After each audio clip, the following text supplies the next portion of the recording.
Welcome back to Barely D&D, your sort of Dungeons & Dragons podcast.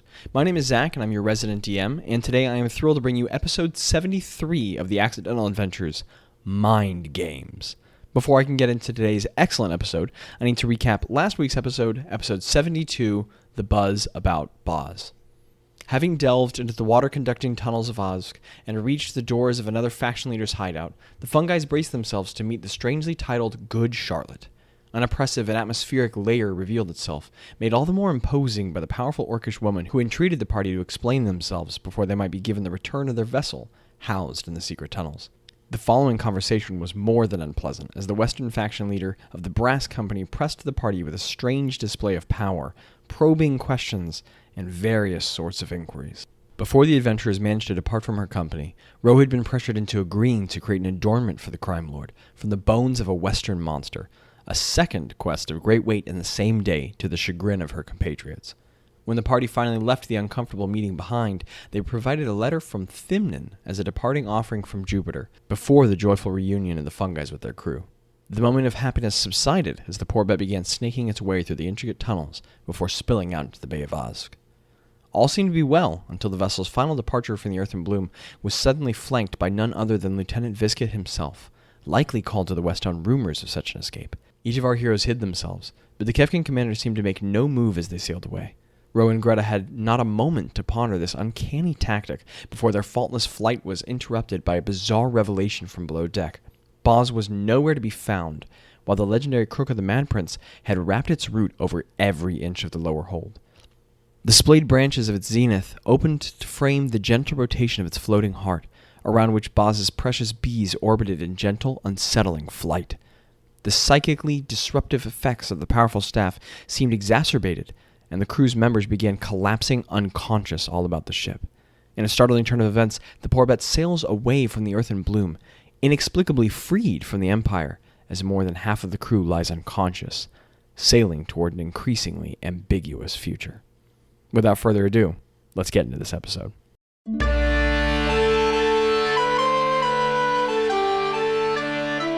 Welcome back to Barely D&D. This is your Barely Dungeons & Dragons. This is your sort of Dungeons & Dragons podcast. This is Abby, and I'm talking straightforward into the mic.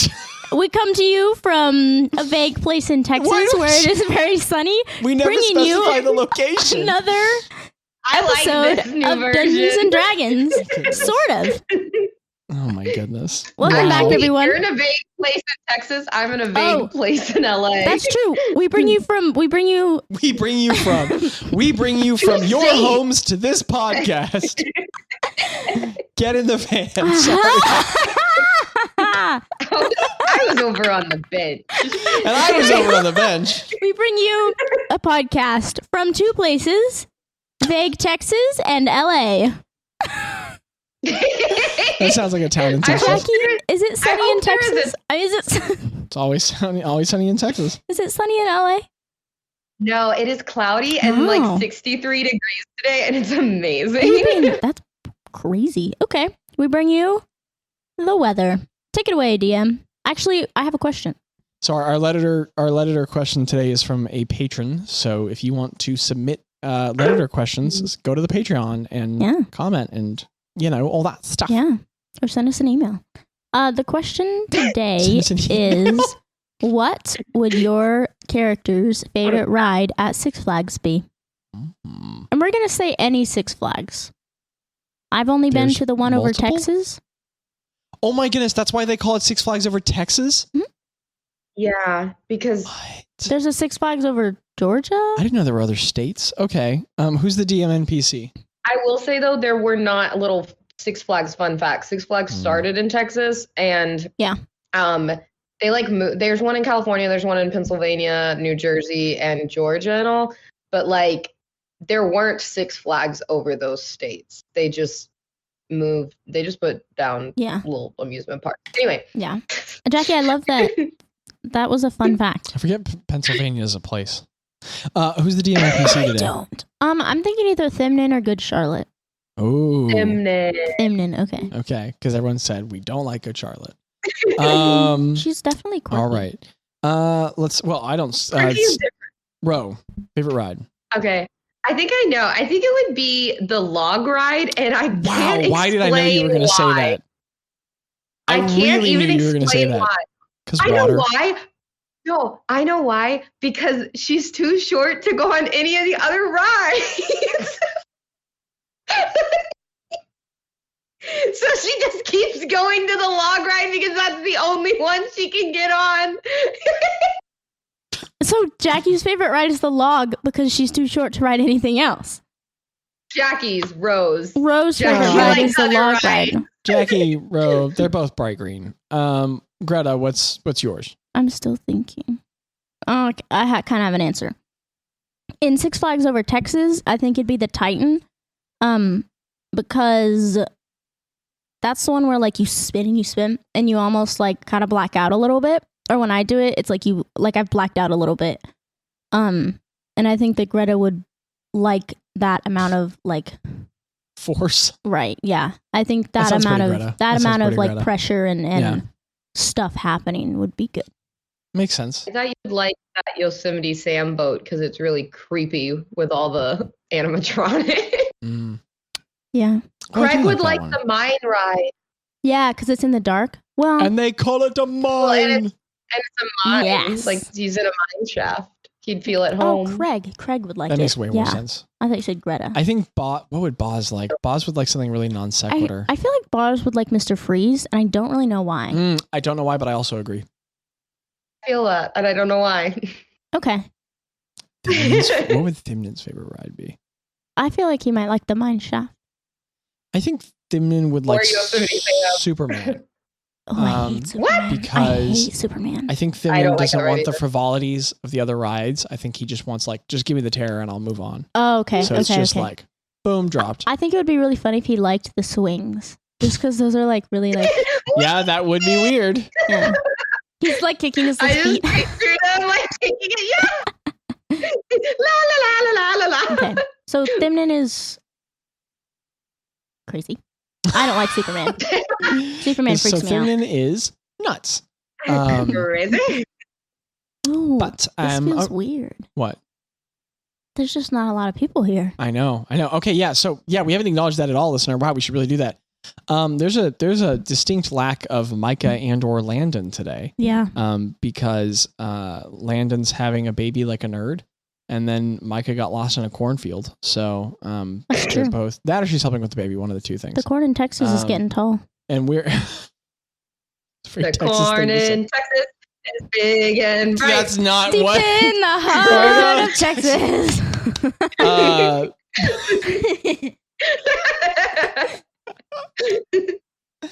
And we are not there at the birth of Landon's child because we don't care about him. So whoa, that or only family could be there. It's one of those two. I can never remember which. That's right, I am. You should text Reagan. Yeah, just too many cooks in the kitchen at some point. Right, right. Yeah. So they're not here today, and obviously Bazz is just not here for a bit because Landon's gonna be having a kid. So at some point we'll come back to that. Yeah. I didn't put that together, and then I was talking to my mom, and she was like, "I don't think he's coming back." And I thought about it again, and I was like, "Oh no, oh no." Well, it's not that he's not coming back ever, but yeah, but I didn't. I thought that was just. Like, because in the past when that has happened, it's been an episode, a dream sequence that Bazz is in. Landon's not here for a bit. Yeah, I didn't know that. You guys are going to be Bazzless for a while. And penniless. And okay, so hold on. Let's a little bit of money. Let's have this moment in role play. Let's have this moment in the session because we've been going for a bit. So we'll tighten it up here, folks. We've been riffing for a little bit. A little bit of laughing. We are going to go to our episode now. So today's episode for the note-taking nerds, which is all I only have note-taking nerds today. This is episode 73. Yeah. Mind games. Oh no. Oh no. Oh no. I'm not good at puzzles. Oh no.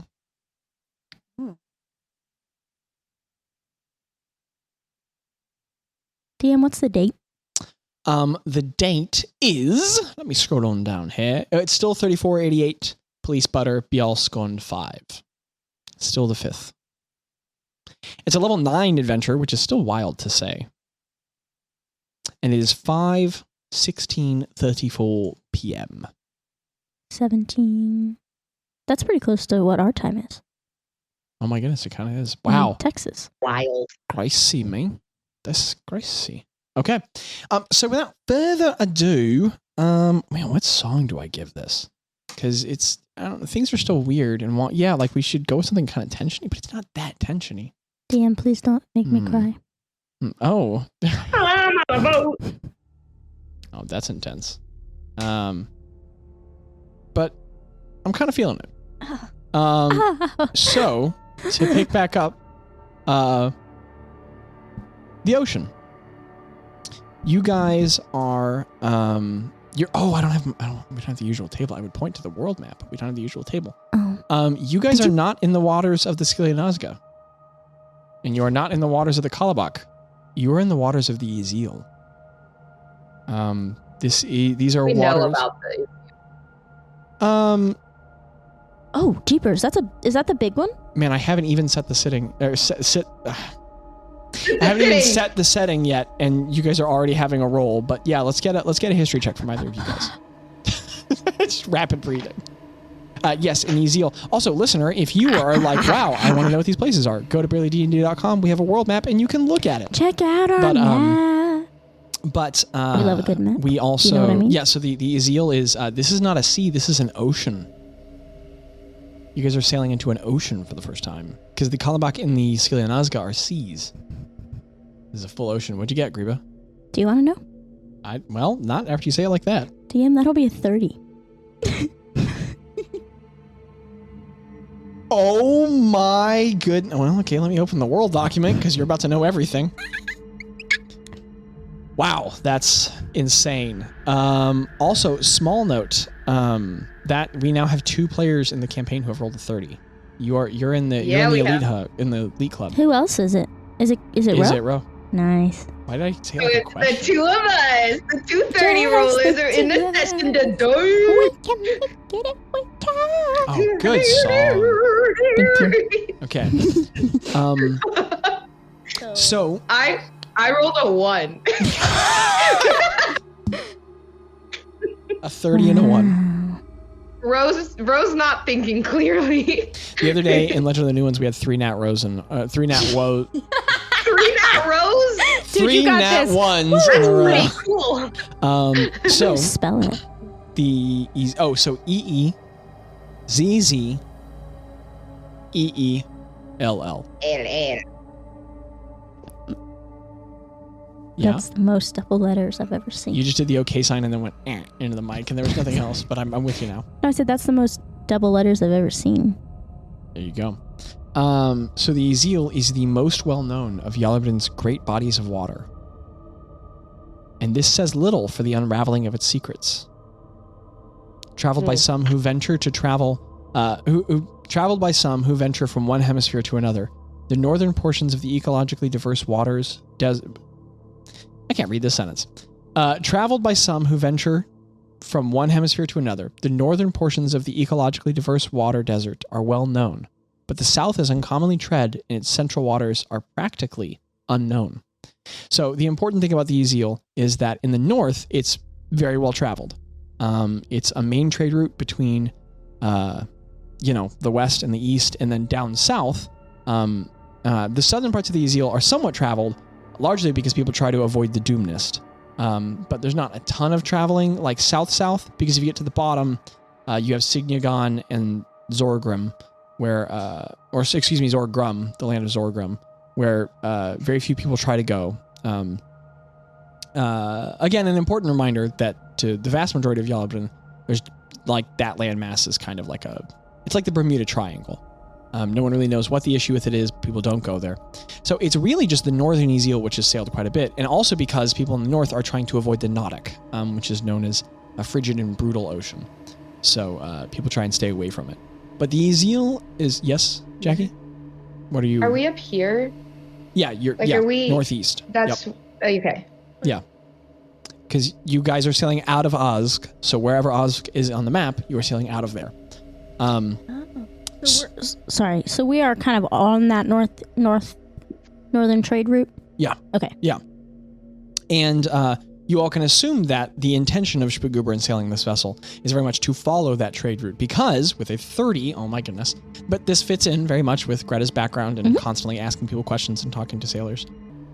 So you know that the northern trade route along the Ezeal is one of, I mean, the seas are crossed a lot more than the oceans, but as far as the oceans are traded, that northern passage of sailing through the Ezeal is probably the most traversed oceanic passage in the world. And it's often the main connector between the two hemispheres because the Sapphire Desert is larger and much more dangerous. So that is the other ocean. It's basically, if the Ezeal is our Atlantic, then the Sapphire Desert is our Pacific. It's larger. The Sapphire Desert tends to be much tamer in terms of weather, but it is famous for being vastly gigantic, prone to the great danger of still patches, so areas where wind does not always blow. And on top of that, it's very known for housing very large creatures. So you could go, as with all the oceans in Yelbrin, you could easily sail them all your life and never run into anything because oceans do be big. But a lot of the legends of, rare monsters are... That was good, Jackie. That was good. A lot of the legends of rare monsters come from the Sapphire Desert. So the Ezeal is often the practical alternative. Now, this is not to say that the Ezeal is without its own dangers. It has storms, much less than the Scylla Nazca. The fungi have already experienced 2 or 3 storms. That's because the Scylla Nazca is a very stormy sea. The Ezeal has them every once in a while, but it's not known for having an excessive number of them. It tends to have pretty temperate weathers, very predictable channels of water flow throughout the ocean, and very predictable winds. So it's very good for sailing. It is known to be populated by some monsters, and with a 30, you're definitely going to know what those are. It is known on very rare occasions on far islands near landmasses to have harpies, which are bird-like humanoid creatures who are famous for stunning sailors, tearing them away from their ships and ripping them apart and eating them. And then the Ezeal is often known to have mire squids, which are gigantic squids that are very territorial, so they will attack ships if they come into their area, perceiving them to be other squid, as well as occasionally megalodon, which will hunt the mire squid. These eels are also known for being very good for fishing. Large fish populations if you run into them, but long migratory routes. So those are the basics of the Ezeal. Nope, those are the details of the Ezeal. Also, an important note, because I haven't even set the scene yet, but because that was a good history check, which is very fun, guys. But an important note, the journey from Azv to Yezbin, roughly, is about 2,400 miles.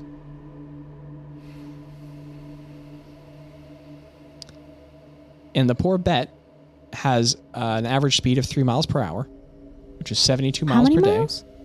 3 miles per hour, 72 miles per day. So it is going to take the fun guys without stops. So assuming that they do not stop in Jadazgi and lose more time, the poor Bet will arrive in Yezbin in 33 days. Or actually a little more, probably closer to 34.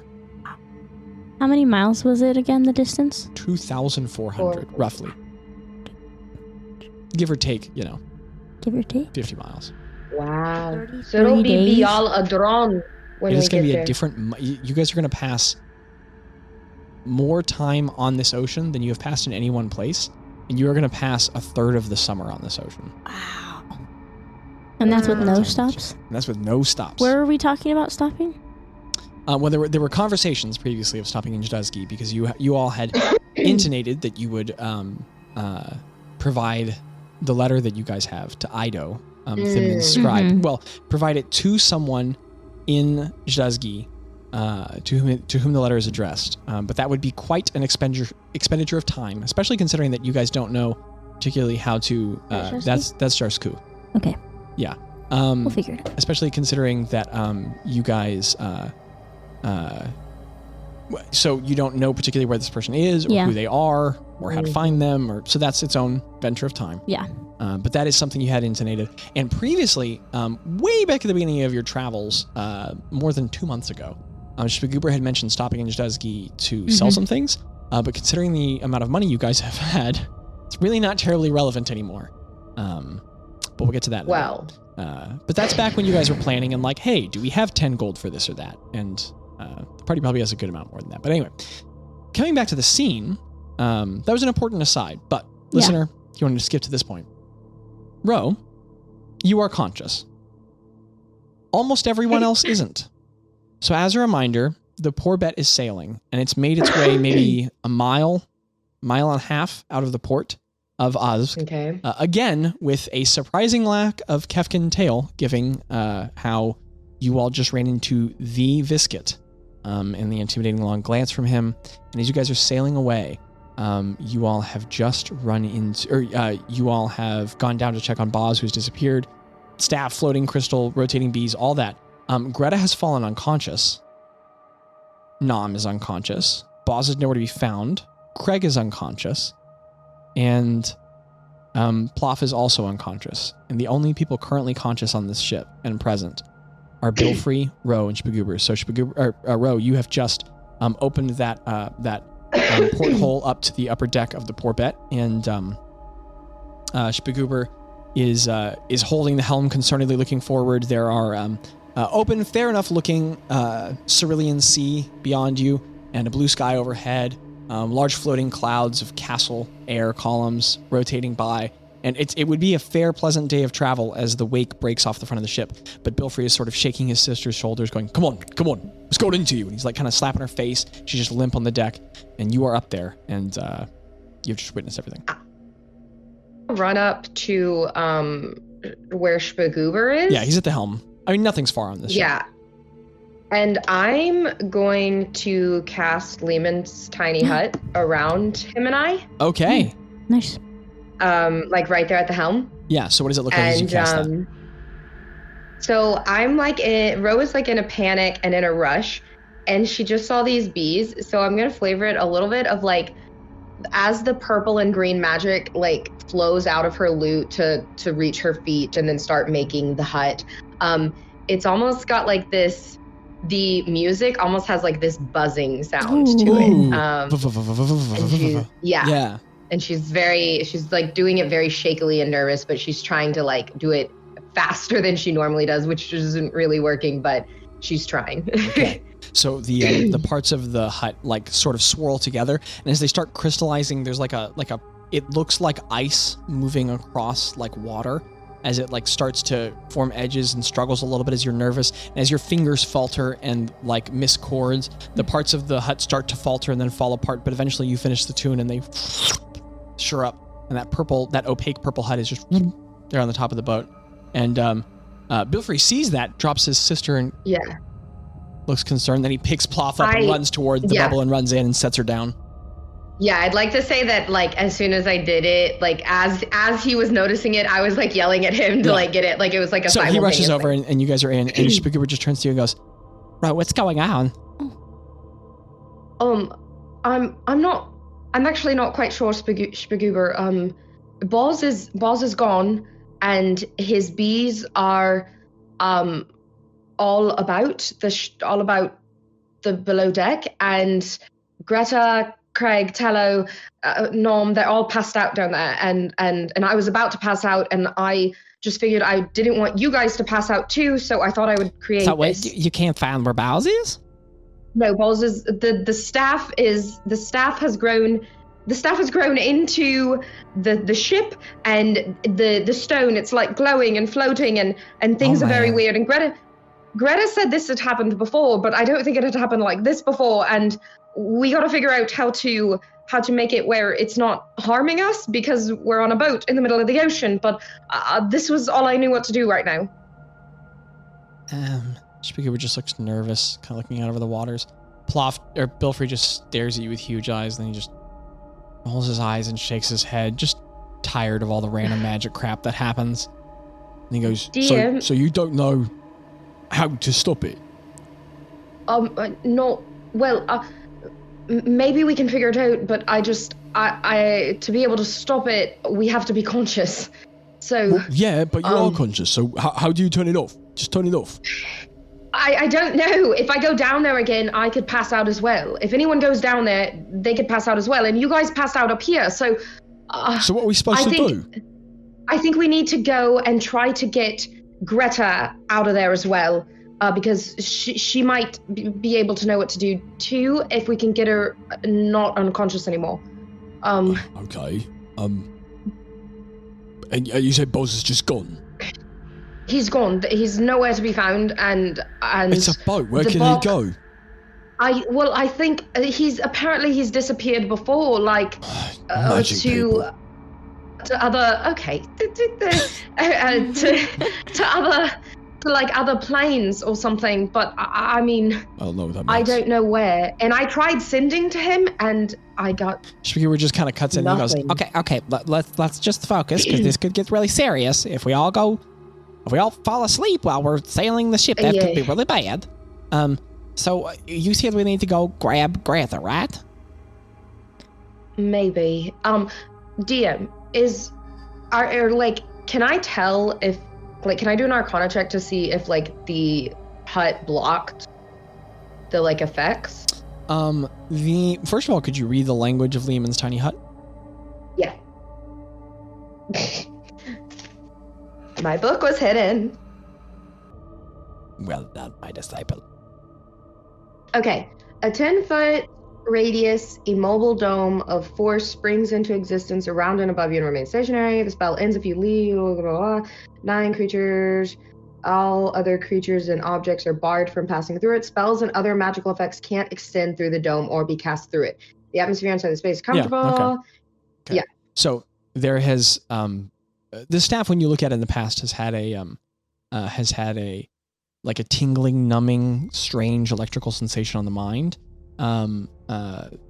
This has been extremely heightened with this new development with the staff, and as you run into the dome, you have quit feelings. So is Ploth, does she look like she's waking up? She's or still anything? out. I'm going to cast Cure Wounds on Ploth. Okay, expend the spell slot.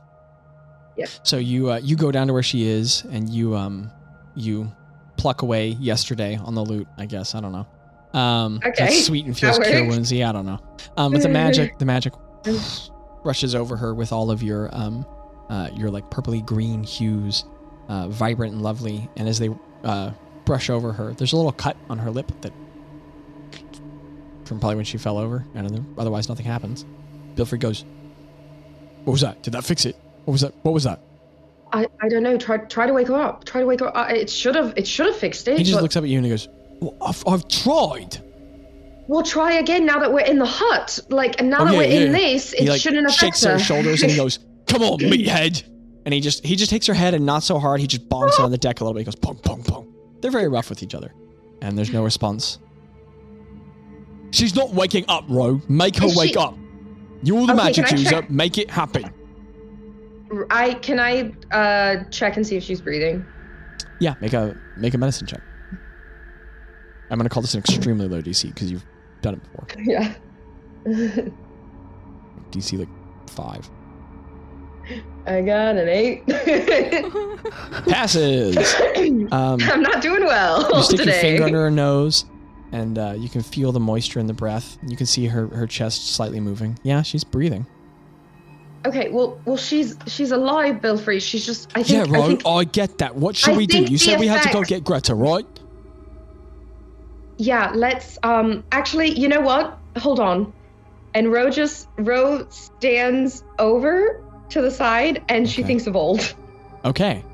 So, you stand over the side, and you think I'm still in the hut.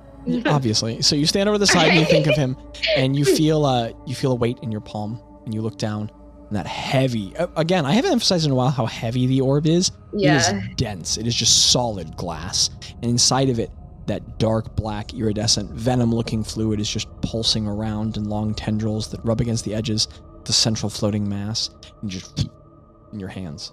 Actually, there's no noise. It's just there. And it's heavy. Yeah. Oh, hey, old. Hello, Rowena. Hi. It's been a second. It has been a moment.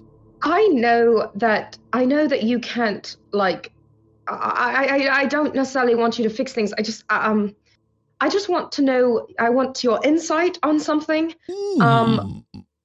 I don't know if you can feel the energy, but Bazz is missing and his staff has created kind of... Yes, he is gone, isn't he? Kind of a buzz, for lack of a better word. That's, everyone else has passed out, except the three of us. What, do you have any advice on how to get them how to unpass them out? Do I have advice? I don't know if my habits are ones you would want to emulate, to be honest. Your issues are ones I do not often consider. Whatever it is very fey. For all of them are unconscious. But for once, I do not have access to Craig's mind. So, something else appears to be occupying it for a bit. Okay. Very weird. Okay, Strange I think... indeed, but I'm enjoying this little scene in my story. It's fascinating. Yeah, wonderful. I think I'm... Okay, that's all I wanted to know. I'll let you know if I figure anything else out. Well, I'll know, but thank you. Yeah, of course. Always watching. And Ro just kind of looks back to Bilfrey. Yeah, and she's like, okay, I think you and I... Bilfrey's sitting there with, like, eyes open and jaw agape, and he goes, what just happened with that glass rock? Well, it's... You haven't seen him, have you? It doesn't matter. You've explained some sort of weird voice before, but yeah, that thing was just there and then it wasn't. Yeah, it's just some magic. It's another magic thing. Okay. Spagoober, can you stay here? Okay. Yeah. Just keep steering the ship like normal. Bilfrey, I think you and I need... to... do we just have to go grab her? I think we need to go grab Gretta. Is there anything else to do? I don't think so. So then we go grab her, yeah? Yeah, I think we need to go grab her. Okay. Unless, I mean, if you can grab... I don't know how much help I would be anyway. So you just want me to go get her? I'll go with you. Just do not... I'm not telling you what to do. What do you... I mean, are you a magic caster? Yeah, I'm going to go with you. We don't... I'm sorry. I just... The whole biscuit thing and then this, and then it's just... okay, so... Biscuit? A biscuit. The cat... It doesn't matter. He was on the ship, Bilfrey. Okay, so... We go and grab Greta. When we go down there, we have to be as fast as we can.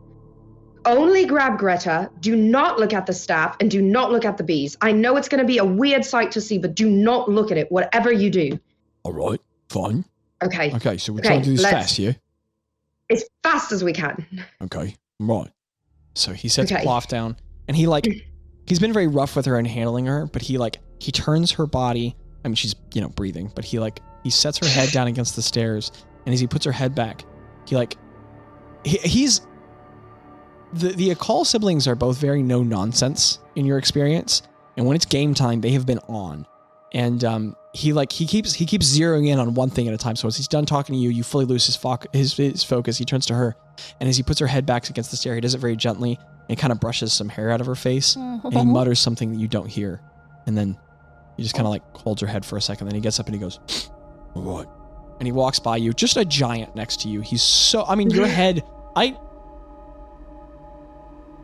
Your head would come up to his waist, but not much further. Okay. And he gets down in full runner's stance toward the door, which is wild, because it's a couple feet. But he's there, and he just goes, okay, so just fast as we can, yeah? As fast as we can, yes. And he's off. Don't look at anything. Okay. And it's 2 strides, and he's against the deck. He grabs the portal with probably more force than is necessary, and he just... And he grabs it so hard that as he grabs it around the top, Orcs have fingernails like people, but there's a little bit of like sharpness that comes at their tip, just like as a remnant of whatever that ancestor is. There's some sort of a claw, like a vestigial claw shaped to the nail, and it like cuts into the wood a little bit as he pulls the door back and he just slams it on the other side. He doesn't take the stairs. He just gets over the door, pulls his arms and legs in, and just drops down. And then you hear like a boom on the deck below, and then a boom, boom, boom. Are you going in after him, Ro? Yeah. Okay. Across the deck, you get to the ladder.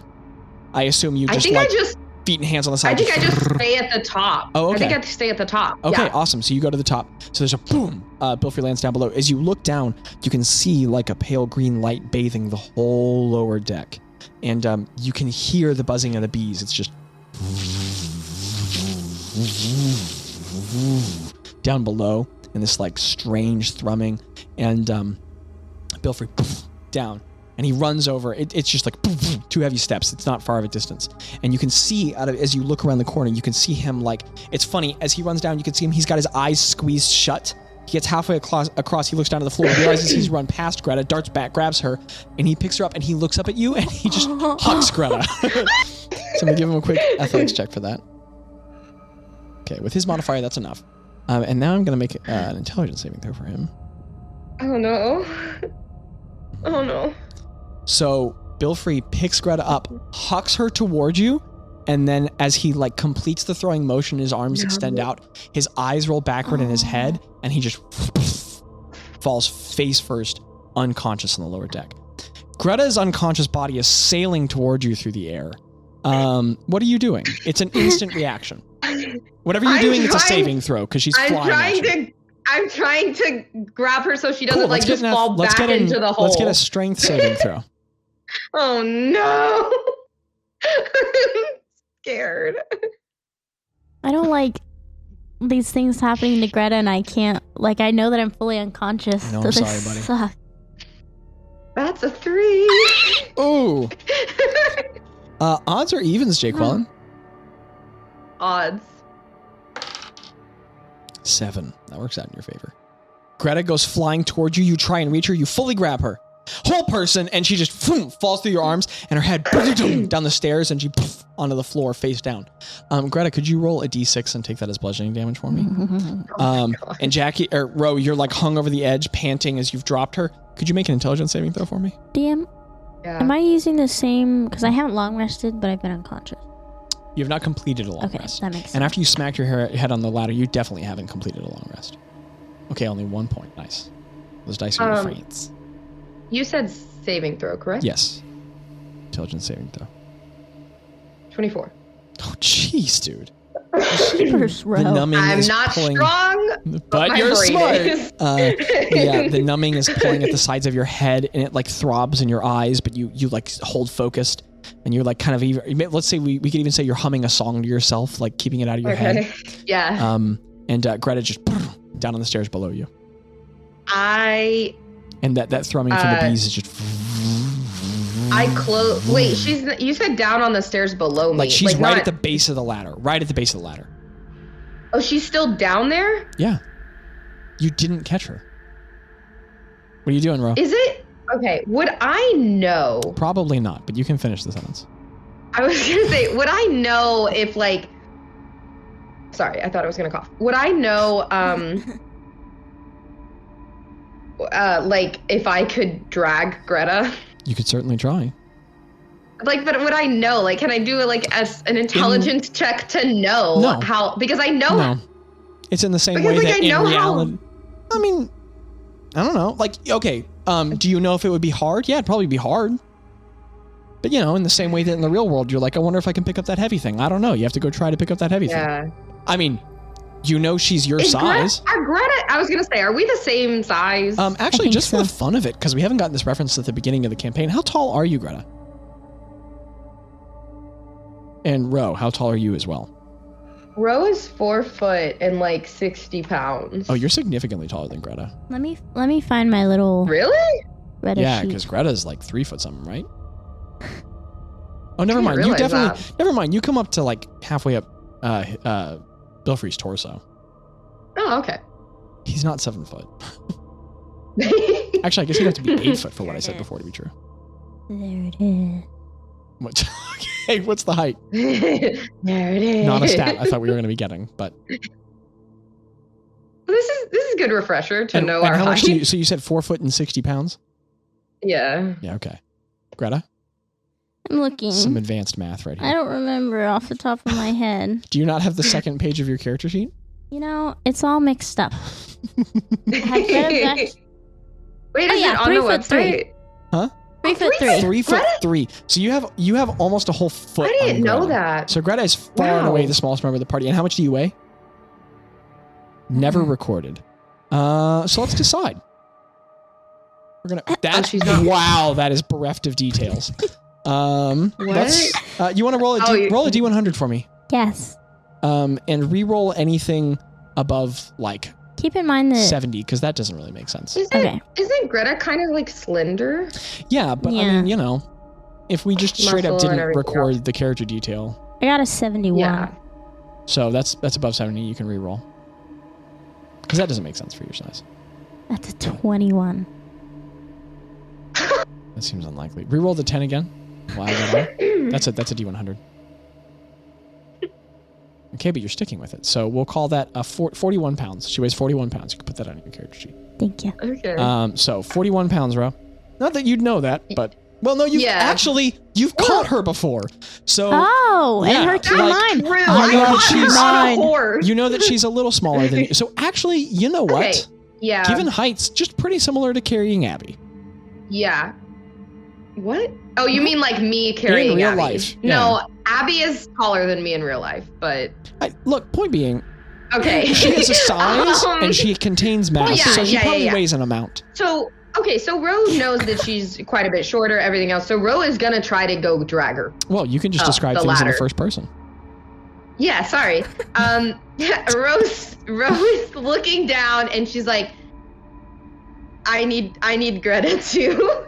And she's the last one that passed out. What do you do, Ro? So Ro climbs down the ladder and is like, Ro is being so careful. She is only looking at Greta. She like is even kind of doing like cupping her hand. Like she has to climb down the ladder, obviously, but she's like cupping her hand around her. Down the ladder rungs. Yeah. And you're down on top of her. And my loot's like slung to my back, so I have like hands. Mm-hmm. And I grab Greta and try to like. How do you carry her? I pick her up and try to like put her kind of on my shoulder just a little bit. Yes. Oh, let's go. She's like kind of hanging. Let's get an athletics check. Yeah. I'm really enjoying that the only person conscious in the party is far and away the weakest one. That's kind of poetic. That's poetic. I'm not enjoying it. Oh no. Because I didn't think it was going to be the great obstacle of this episode, but it's quickly becoming it. I love that. I love it when the athletics or acrobatics? Definitely athletics, because it's definitely not an acrobatic feat to carry something heavy over your shoulders. Are you sure? I sure am. Okay, what if I do a little dance? I tap dance while I do it. No, it's a 6. I cast guidance. You don't. She's so weak. You get a couple rungs up, and you just you fall down with the weight. You're just falling back down. And so you stumble back down and you sort of catch Greta. She's still on your shoulder a little bit. You can feel that numb tingling creeping back into your head. You feel the sensation from behind you. It's like the base of your skull and the back of your head is like falling asleep like an arm does or something. You can feel it running down your spine. Okay. Am I down there? Yep. Okay. I'm going to cast Dimension Door. Intense, and I like it. I'm gonna cast Dimension Door. If I don't have strength, I have magic. I can't climb a 6-foot ladder. 4th level spell. Rowing a green bottle. That's the most Ro thing in the world. That's the most Ro thing ever. She's gonna cast Dimension Door, grab Greta. She's gonna think of right next to Spagoober, and she's gonna walk through with Greta. So you strum on your lute furiously, setting Greta down for a moment, and the door appears. You pick her up, you run through the door, and you run away through the bright, brilliant energy, and then a door appears next to Spagoober, and then you stumble out of it, and he sort of turns and he goes, "You got her!" Yeah, I got her, but Where'd the Balefrey go? He's unconscious now, Spagoober. Wow, that's a net 0. Okay. Yeah. Why didn't you come up the ladder? Spagoober, you know how weak I am. You're super strong. Is yeah, she okay? What do we do? How do we get her up? Well, she's okay, but I don't know how to like. Greta, what are you doing as you're asleep? I mean, you're fully unconscious, but does Greta snore? I feel like anytime that you're not gonna like this, but I feel like anytime that Greta sleeps, she just curls up into like a fetal position. Why would I not like that? Because it's not funny. Okay. You're not gonna like it. So Greta in the fetal position is just softly, breathing, and Spagoober's like, right. They're so peaceful when they're sleeping. Oh, my spellbook is below stairs. Aww. I don't even know if you would have anything that would help. Okay. Can I? Okay, I don't know. Mm-hmm. Is there like a bucket somewhere? Probably somewhere below deck. Below deck? Yeah. That's where you guys keep your supplies. Okay, Spagoober, what do you think if we like dunked Greta's head in the water? Do you think that would wake her up? Makes sense to me. How do you want to do that? Okay. Hold on. Real quick. You couldn't carry up the stairs, so I don't know if we should hang her off the side of the ship while she's asleep. Yeah, probably not. Unless you wanted to do it and I hold the reins. As much as I'm known for being very strong and athletic, that's probably not the best idea for me either, considering that we're similar sizes. Yeah, we're probably not. Okay. Maybe if Belfry had been up here. We didn't do this so well. No, I didn't mean that as a criticism. I'm just realizing that we didn't nail this. Oh, man. Okay. DM, can I try, or can I do an Arcana check again to see what this magic is doing? Like, if it's doing psychic damage or anything like that? Like, can I check for that? I mean, you feel a fuzzy numbing in your mind.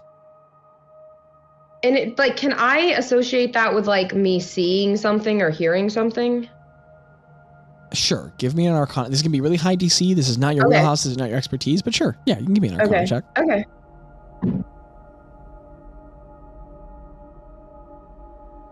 We'll get to you in a second. second. That is a 26. Jeez. Well, I made it DC 25. Whoa, Jackie. Given the way that it's affected, like, the proximity, it's probably just, like, distance from the staff. Like, usually you have to look at the staff, but considering the way it's made you feel, like, whatever's going on with the staff, it's doing what it usually does, but much, much stronger. So, it must be, like, a distance thing. Like, you bet just being near it is affecting it. It's some, because you know it has psychic abilities, so whatever druidic, fey, nature magic is going on with this thing, it's just bleeding and emanating away from it now. It doesn't even require focus on it. Okay, I'm... And as we cut away from that, let's go to Greta. Oh gosh, okay. Greta.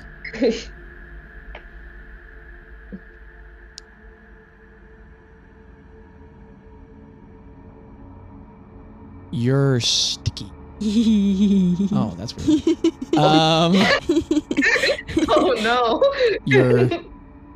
You're just really sticky. Okay. But only the back of you. Okay. And you see light. Okay, you're looking up at let's change the music for you. You're looking up at a wooden ceiling. The roof of the poor bed. Oh my goodness, you've woken up. Okay, good. Okay. Oh, you can barely move your limbs. You try to move them. Something feels dense and thick, and you could sort of move them, but it's a struggle. And you feel like completely engulfed in stickiness from the back. And you look around. You see glass all around you, but not above you. You're inside of like a glass rim, like a circle, but it extends all around you. You're in like a vase, like a bowl, and honey, you're like laying down in like 3 inches of honey all around you with your face up. Really yucky. And as you look, to your left and to your right are 2 gigantic bees, 4 or 5 times your size. And they are definitely Bazz's bees, huge black faces with all this fuzzy iridescent hair coming up around their faces. They have these gigantic compound eyes that are radiating color, these huge mandibles held together. They've got fuzzy, long limbs. And now that you can see them in the scale, they have hooked feet, like paw pads with claws at the end, segmented, that come over the side. Their wings are just behind them. They have fur all over them that's pulsating down in iridescent, like strobing colors. And you just hear one of them say, "Well, she's fallen in. We can't eat the honey now." And the other one goes, "Well, Reginald, it's our honey. She has no right to it." And their mandibles are just clacking back and forth as they talk. And then a third, you hear like a pff, pff, pff. And a third one walks up to the other side of the vase, leans over and goes, "Hoo-wee! That sucks. Can't drink that now." And then that second one turns to the first one and goes, "You're going to have to get him out, ba-bum. And then the first one goes, "Reginald, you're going to have to get it out. I don't want to do that. It's gross. Look at it. It's all flopping around. It only has 4 arms. It's gross." And you can just hear them all. They're like reaching their limbed insect body parts over and pointing at you and talking. And I can understand them? Perfectly. So I'm at like the bottom of the vase? Or like a bowl or something. So not the top of the poor vet? You're below deck in the poor vet. But I'm in a vase. 3 giant bees around a giant glass bowl, and you're in honey floating. Oh no, it's moving. Oh, gross. I hate when they move. I'm going to say hello. And they all like kind of back up it's and then they come back to okay. the edge. It talks. I'm sentient. Surprise. Oh, wait, man, it talks. It's smart like me. Do you know who Bazz is? I'm sorry. What are you? I am a gnome. A gnome. A gnome. A gnome, they all say in unison. Wow. A gnome. Man, she knows what a Bazz is. I started to Spagoober. So what's a Bazz to you? Well, a Bazz would be... It's kind of like a deity, right? Right, yeah. Yes, absolutely. Friendly, lovely one. Keeps our whole home. Except for some reason we're in a bow out. Yeah. Anyway, you've fallen into a honey, and now we can't consume it because we don't want to consume you. Not even honey. I can get out of the honey, and I'm going to sit up and try and like... You pull your head away and sit up slowly, and it just sloshs down your back. But you, with some effort, you sit up. Okay. Oh, dreadful little thing. Look at her. Ba-bum. She's just entirely sticky. That's dreadful for you. I'm sorry, tiny little gnome. That's awful. Thank you. Yeah, man, we clean you up, but that's real hard to do, considering that we don't got no thumbs or nothing. How do you know what a thumb is? I don't know. This is probably a psychedelic vision. I Got don't it. even know what that means. You're so helpful. What's your name? Thank you. Jiminy Cricket. Mr. Don't Cricket. at me, Disney. Mr. Cricket. Oh, Mr. Cricket was my great uncle. You can just call me Jiminy Cricket. Jiminy Cricket. Yeah. Do you really think this is just a psychic crazy thing happening in my brain? What does that even mean? What did you say that this was? And then, like, psychedelic. Jimmy's face just Oh no. starts melting and twisting. Oh man. And he just and disappears. Are the other bees still there? The second one turns to the first one. Third time that's happened today.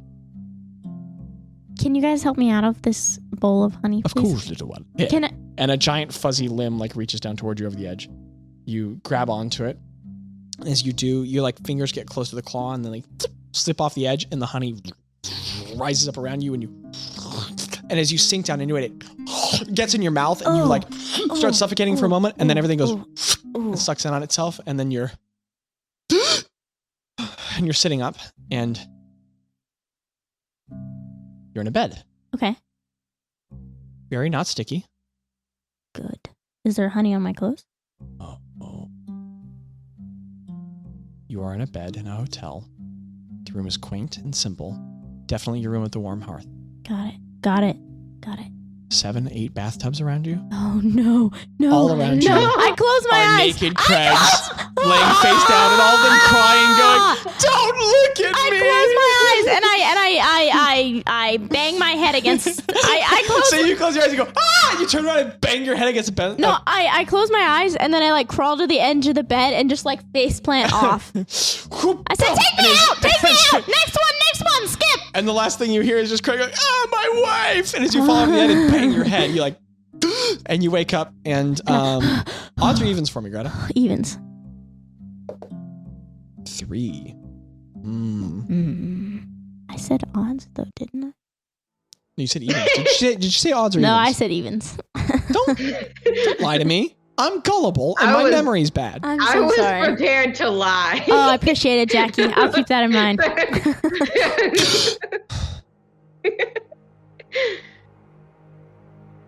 You're in a cave. Okay. Porous rock. Water lapping up, slapping against the side, against the edge. Fungus is all around you, grown up the walls, pale white. There's statues of crustacean creatures lining the room that have been twisted and convulsed and cracked in on themselves, degraded, melted inward. And walking among them is a female humanoid figure, long, dark, sopping, slightly iridescent, or slightly translucent seaweed-like hair, piscivorous fish-like face, with mandibles that droop to the side, protruding small discolored yellow teeth, green, sallowed eyes sunken in front of a hollow nose, long, slimy features connected by thin, long strips of translucent, sinuous tissue. This rough hempen cloth laying over her torso, and her clawed feet are treading across the floor. Dead Kuatoa lay all around you, and a sea hag is like sifting through their belongings, and she turns and looks toward you. I'm gonna look to the dead Kuatoa, and I'm gonna say to her, let them rest, and then I'm gonna try and cast Decompose on them again.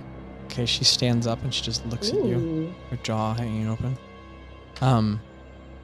You can cast Decompose, and fungus from around the room just begins growing up onto their body, taking them. She walks over. She's much taller than you, a foot or so taller. Walks over, she looms over, just looks at you, hollow iridescent fish-like eyes.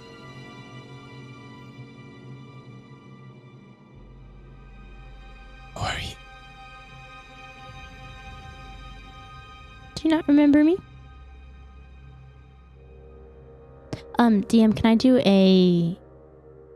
is this the same hag that we killed? Looks like it. She's less ripped apart than when you did it, but... Okay. What are you?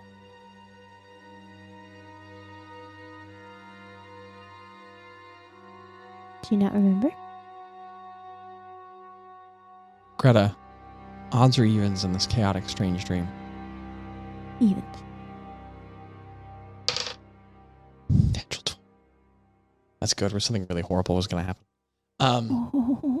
She just goes, oh, yes. She nods and she just turns around and starts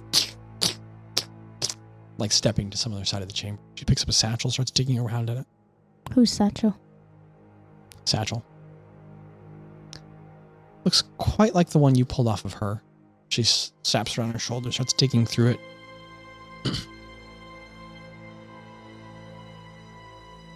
I walk over and watch her dig through it. Okay, as you get over, she like pulls it to her side, folds it over, moves it back around her back. Why do you follow me? I was curious. I wanted to see what was in there. Can I look? No, it's mine. Fair enough. Would kill. You are covered.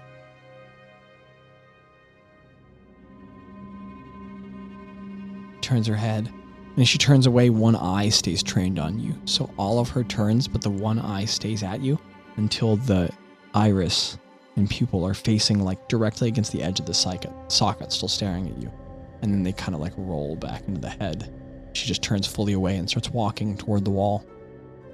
I let her walk. Okay. Walks, and then she just walks through the wall, which just cracks in, and then reforms behind her, and you're alone in the cave. I'm gonna go touch the wall that she... Rock. This hard.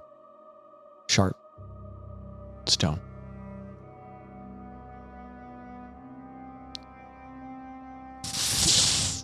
The water's just in the center of the chamber.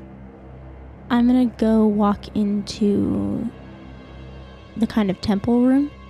Okay. You turn and you walk into that reverent chamber. In the middle, there's just a forest of mushrooms, overtaking the whole chamber, but grown together wildly, illogically, one sprouting out of another, some of them mixing into the visuals of the rock. It's like a Salvador Dali painting. It doesn't quite add up or make sense. It's strange and doesn't look natural or right. They fill the entire chamber now. You can't even hardly pass into it.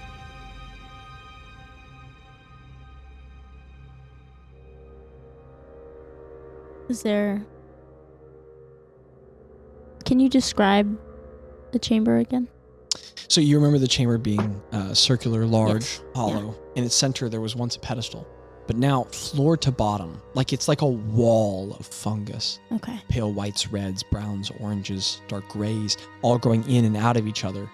It's impossible behavior for fungus, but in this strange vision, it's just mixing all together. And you're experiencing it much as... It's a double-minded experience, because you are very aware that this is not fully as this memory has been, and you know it as a memory, but you're also not sort of like, oh, I'm dreaming. This very much feels like a reality at the same time. You know that it's not right or correct, or even reflective of events that are behind you and past, but it is what you are experiencing. Okay.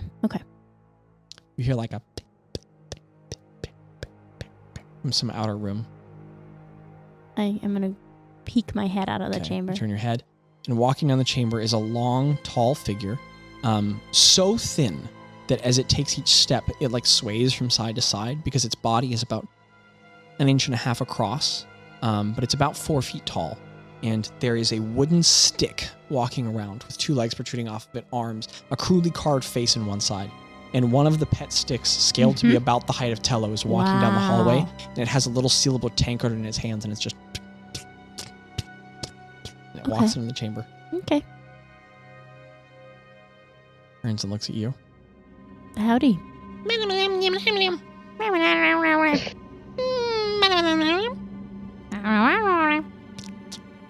Walks up to you. It opens up the sealable cup, and inside of it holds toward you the cup. And as it opens, you see inside of the cup are 3 small Clannis Landons, about the size of a pet stick. The human who was selling them in Unsen, there's 3 of him, small to scale in the cup. And they all look up at you and go, "Hey!" And then the pet stick looks at you and goes, which you suddenly understand is, want a pet Clannis Landon for sale? This is amazing. I'm going to say... Back to Jaci, back to Ro on the boat. Okay, so Ro. So cool. Okay, Ro is frantic, and she is going to try... She's never done this before. She really hasn't. But she realizes that she learned it a long time ago and never used it. So what is it? She's going to try to cast Counter Charm. Ooh. Within the hut. Okay. And so when you say you're going to try and cast Counter Charm, do you cast Counter Charm? Yeah, I cast what is the language Counter of Counter Charm. So you gain the ability to use musical notes or words of power to disrupt mind-influencing effects. As an action, you can start a performance that lasts until the end of your next turn. During that time, you and any friendly creatures within 30 feet of you have advantage on saving throws against being frightened or charmed. The creature must be able to hear you to gain this benefit. The performance ends early if you're incapacitated. And you have this spell prepared? It's something that I just have as a bard. That's awesome. Way to read your features, player. So what does it look like as you cast this song? So Ro takes her lute. She looks at Spagoober and she goes, I think maybe this might work. I don't know. I mean, try whatever you're going to try, because this isn't great. And she starts just kind of playing. She's like really still, even though she's in the hut, she's still feeling like the buzz of the bees. Mm-hmm. So it's kind of like Flight of the Bumblebees. Oh, and it's like fast and like, and purple and green magic is just kind of swirling around the lute. It whips up Spagoober's hair and like moves around you. And for a second, you look like an epic bard as you like mutter like along with the tune as you like furiously pick at it. Like your hair like is swept aside by the magic and your eyes kind of flash with colors. And Spagoober like kind of fangirls from over, just going, ooh! And as the magic sweeps over Ro, or Gretta, I don't know. You're all there. Gretta, could you give me an intelligence saving throw at advantage? And what about Ploth? I want to be in my dream.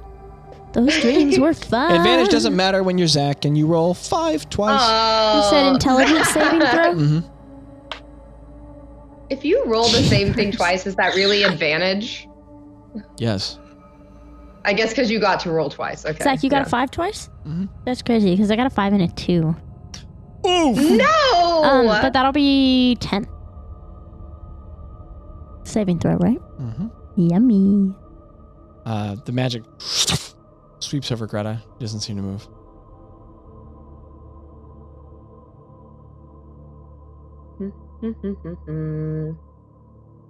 Says it lasts within the next turn, but we're not in combat, so it's not like I can keep playing it, is it? Probably not. It's probably a 1-turn spell. Yeah. You could certainly try it again.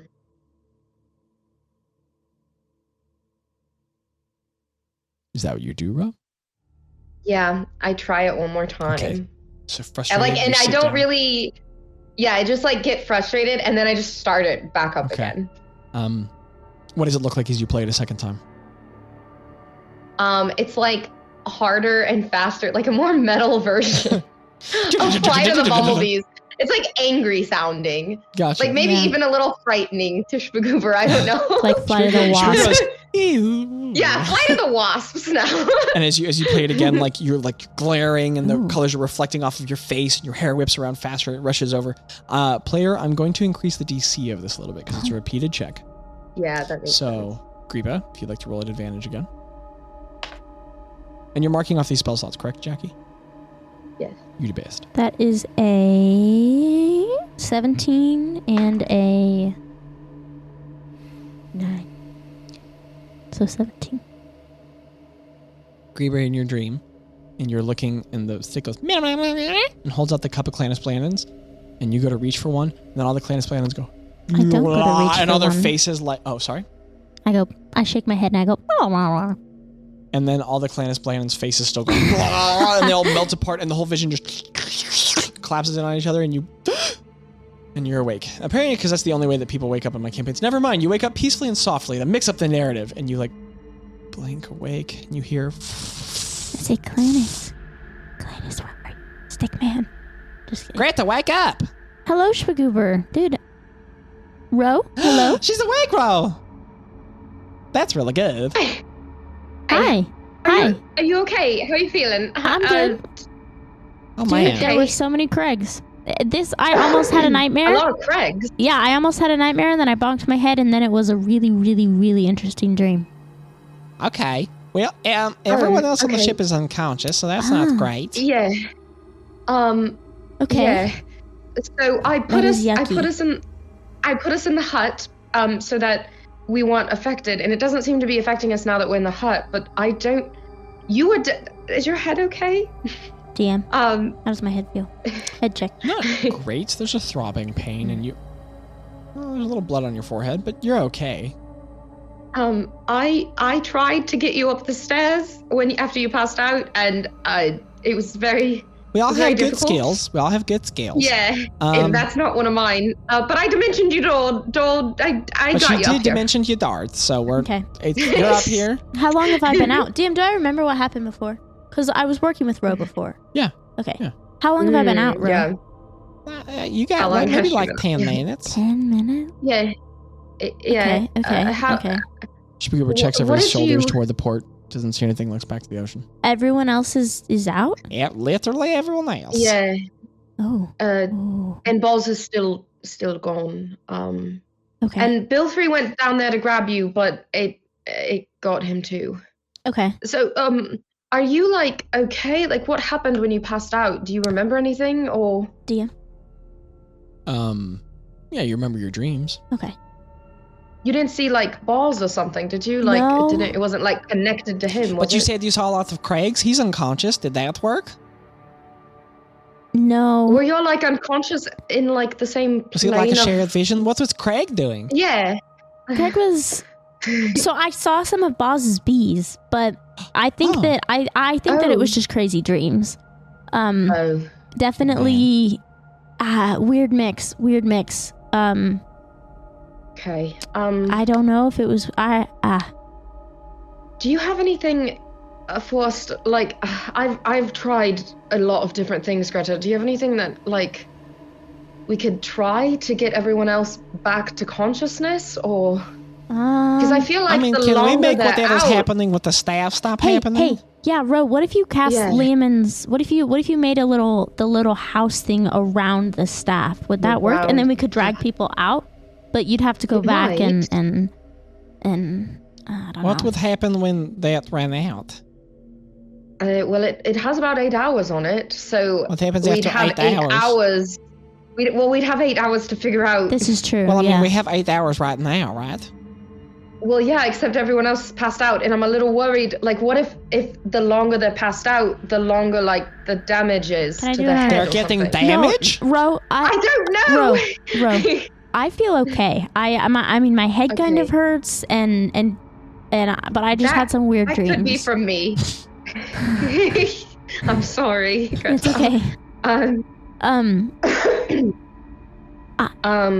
Let me try, and I'm gonna reach down to Ploth and cast Lesser Restoration.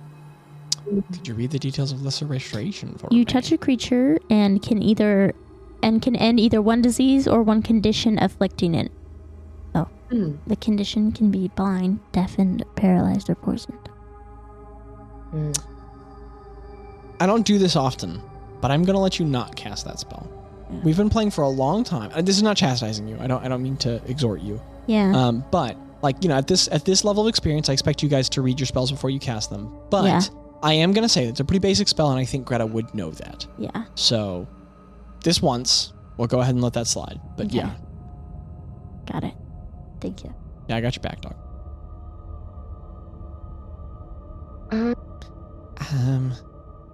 How do we? What's happening with the staff? Like what?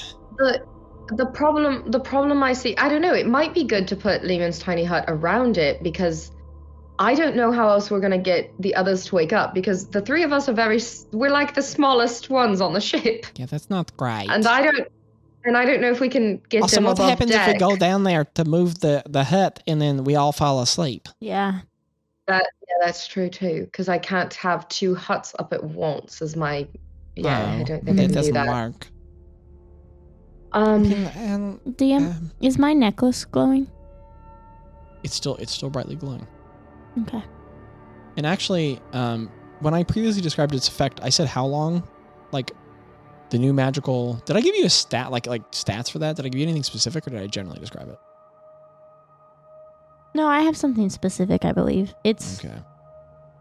Like, is it like when it's a new stimulus for an hour, or a day, for 10 minutes?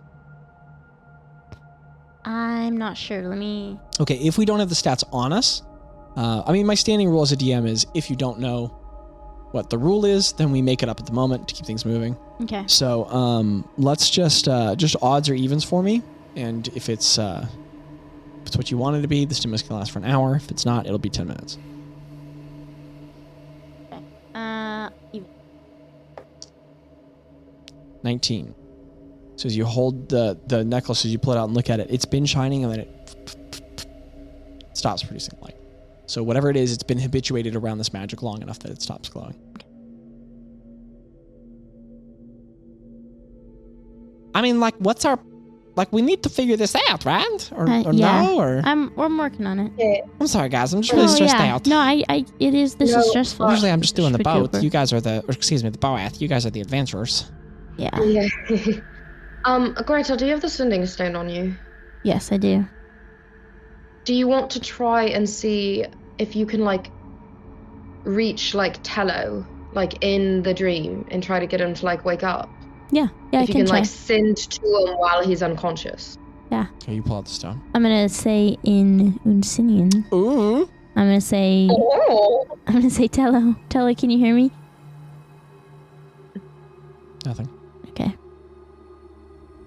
I'm gonna.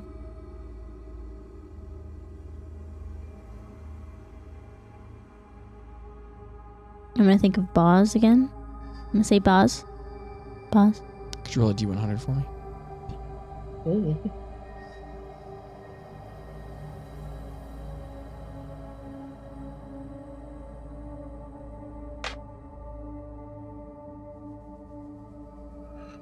That's a 53. Static. I'm gonna think of the sea hag that I just saw in the dream. Okay. Squeeze the stone, you talk into it. No connection. But you do hear the sound of when you killed her months ago. Got it. Okay. Yummy. Which is definitely just DM Yummy? for... you don't hear anything because you remember she's violently dead. Well, okay. Yeah. I only said that because then Ro went, interesting. And I wanted to clarify, like, no, you're not hearing... That was just me being sassy. There's no... What? You don't actually hear the repeated sound of her death. There's nothing magical there. She feels dead. Got it. Okay. That was my bad. That was confusing. I said interesting because that was just like a cool way to be like. I just wanted to make sure I wasn't. I just wanted to make sure that I wasn't like giving. I knew that she was dead, but I didn't know if. I was double checking. Yeah. I knew. That Meaningful. She was dead. The correction was for me, not for you. Anyway. I don't. Ro, you have a passive perception of 20, correct? Yeah. 20? Yeah. Whoa. As you've been standing here pondering and you've had this moment of quiet, like the panic has calmed down. You guys might still feel panic, but everybody's like stopping and thinking. And as you collect yourself here, you realize that you're hearing something. Oh no. Okay.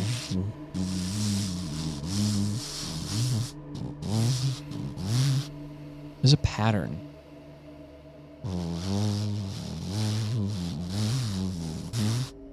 There's a pattern to the thrumming of the bees from downstairs. And with your keen mind, I promise I'm not just trying to give it to you, but considering the way that I've constructed this, given the specific features and feats you've taken, this makes sense. You remember shapes and the flight patterns of the bees. It was kind of geometric. There was like there's a pattern to that as well. There's a pattern to all of this.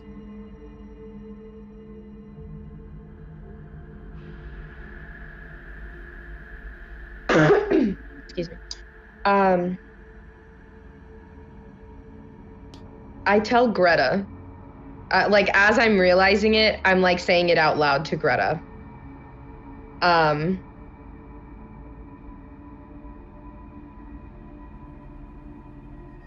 And do I recognize the pattern? It's complicated and hard to decipher. Have I heard it before? Like you have never heard it previously. It doesn't sound familiar to anything, but there's definitely a pattern to it.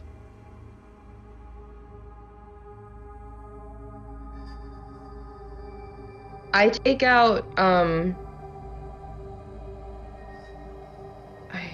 I take out a okay, this tell me if this is okay. I take out a piece of paper and I start like kind of writing out the pattern, kind of almost as like Ro would write out music notes of a song. Can you like she writes out the beat? Considering that charisma is your spellcasting feature and performance, can you give me a charisma check to try and find rhythm and tone in this? Oh my goodness, it's a kitty. Okay. Stay focused, Zach. Just a straight charisma? Yes. No, add your proficiency bonus because it doesn't make any sense that you couldn't. Like, you are a bard, right? Add your proficiency bonus. So would it be a performance check, basically? Yes, right? Why didn't I just do that out of the box? Yeah. Performance check. Okay. You go, DM. 16. DC 15. Right there on my page. Less. Oh my goodness, that's an A. And you scribble some What? more. You jot and you scribble. Oh my goodness, Ro. This is a tone. This is a tune. There is music here. Oh my gosh. And you listen and you write and you scribble. You listen and you write and you scribble. Gretta, Ro has taken out a piece of paper, a piece of parchment, a quill and some ink, and is just furiously jotting on it now. Ro, what you doing? I think it's like a song, Greta. The bees are singing a song? Like, kind of. Are they bars? Like, no, it's like, I don't know. It's like notes. It's like tones. It's like... Let me tell you, the ones that I saw in my dream did not seem like bars. Wow, even Bazz's bees are talented. Yeah, right? He's amazing. No, keep going, Ro. I'm gonna cast guidance on Ro. Okay. Okay, you continue and you... Oh, sorry, go ahead. Please keep going. Yeah, go ahead. I guess I just keep listening for like another 5 or 10 minutes of just trying to find the pattern. It is a pattern, and it is a confusing, complicated. So as you sit there, and you piece it down, you sit back and you look at the sheet music you've pulled out in front of you, and as you've written it out,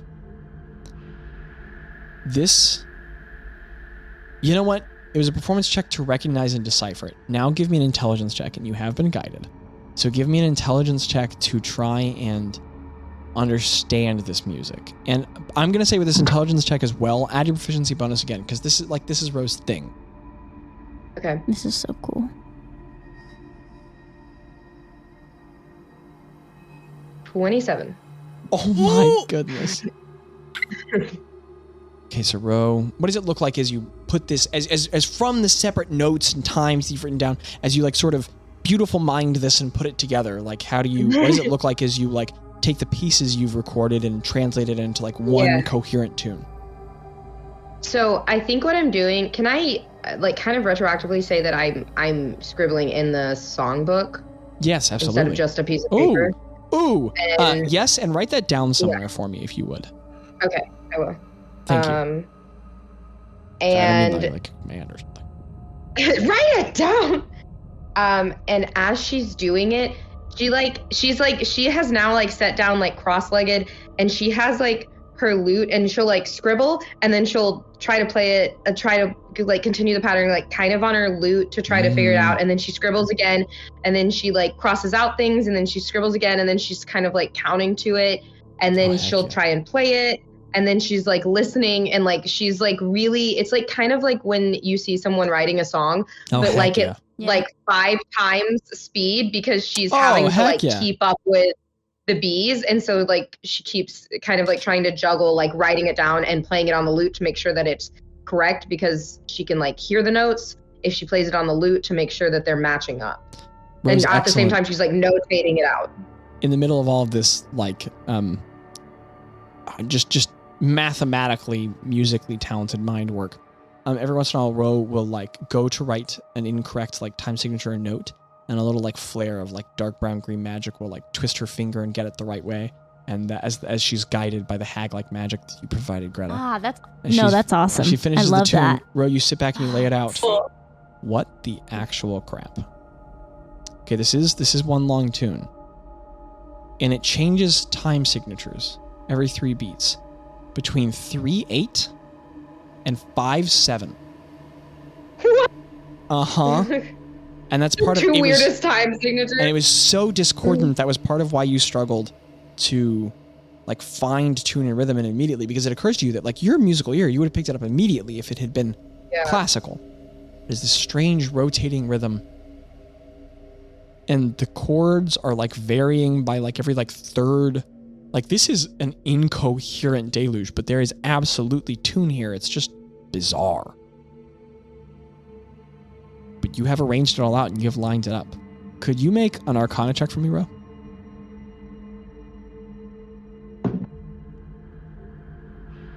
What I wanted But it's a 16.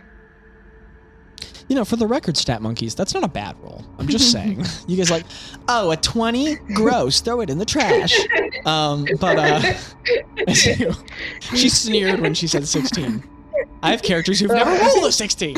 But, that's probably true. As you look down at it,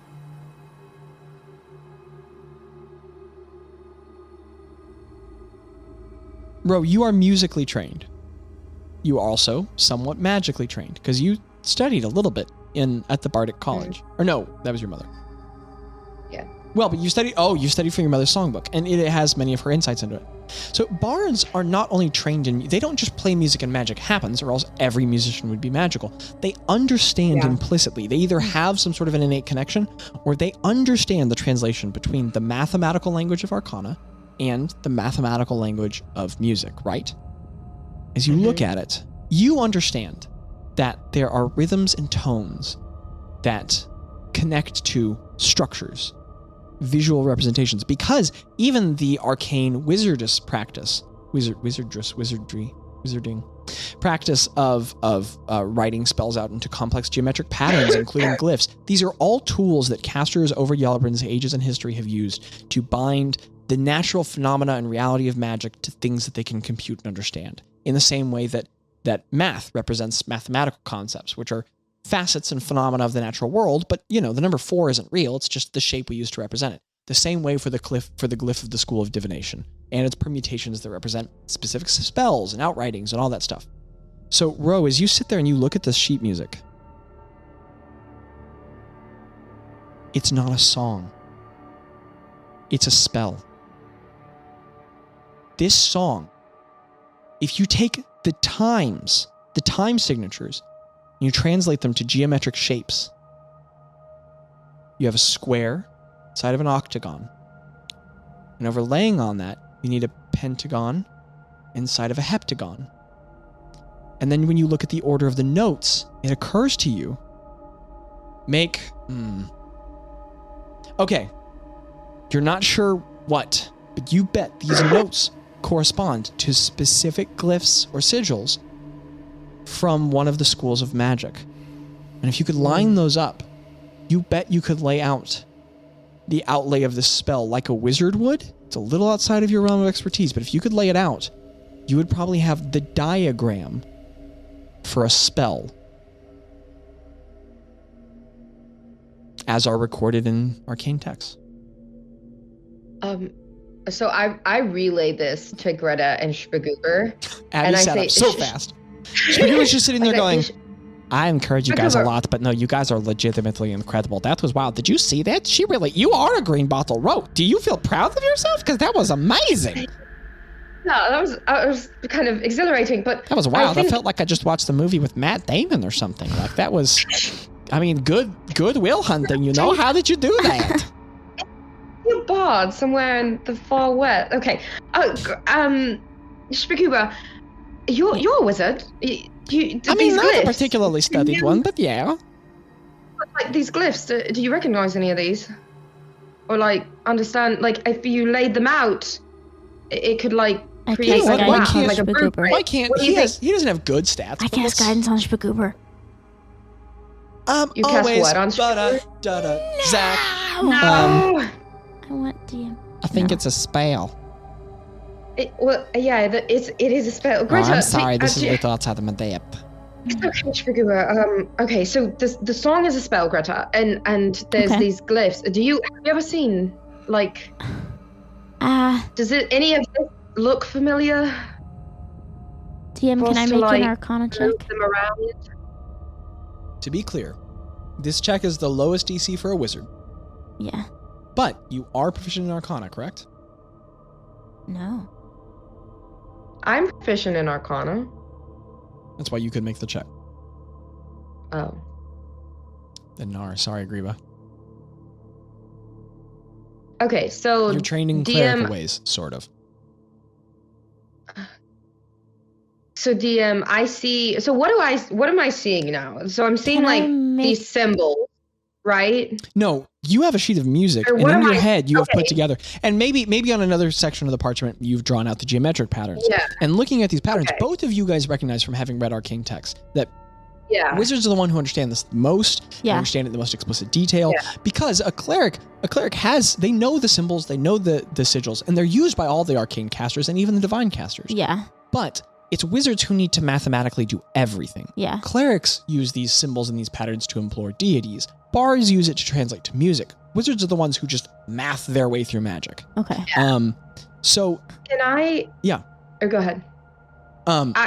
You are familiar with, like, Ro has drawn out, like, geometries typically are used to arrange symbols, sigils, in such a way that when recited and drawn in the air with, those are what verbal and somatic components are, role played out, that when these are performed, the order of the geometries keeps everything in line. It's just like, they're kind of arbitrary, but it's just what casters in Yalabadin historically use. Mm-hmm. So as Ro puts together all of this cleverly from the music and draws out the patterns, Greta, you can put together simply enough that, okay, these must be 4 spells. Like, you get what she's saying, but you're not quite arcanely trained enough, and Ro, it's just not quite occurring you how exactly, like, the order of these notes should be translated into, because it's basically like you guys are reading poetry and someone's telling you, like, this poetry is supposed to represent a math equation, and you're like, maybe if I was really trained in both I could put together, but it's weird, Okay, so can I try to, now that I've written it all out, like the notes, can I try to play it exactly as of how I heard it now? Absolutely. Like, I'm a little nervous too, because I don't know what the spell is. Give me a performance check. How it worked, but...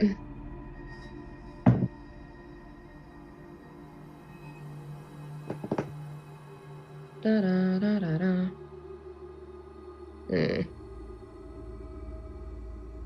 That's a 14. That is a weird song. Okay. You're kind of getting it, but as you pluck and miss notes, it just gets strange. Also, I hate to do this to myself. I don't even know why I am. But I'm just trying to give you guys a little bit of leeway because you're missing 2 party members. Remember, you can cast guidance, Greta. But that's going forward. No pressure. Mm-hmm. Yeah, it's just, you like miss some of the notes. It's so strange and confusing, and you're still not understanding how they should translate to... Do I remember, with my keen mind, do I remember ever seeing anything like this, like on the staff? No. Or... No. Weird. This is new. This is novel and foreign. But you certainly get the feeling that, like, understanding the spell somehow, it feels central. It feels important.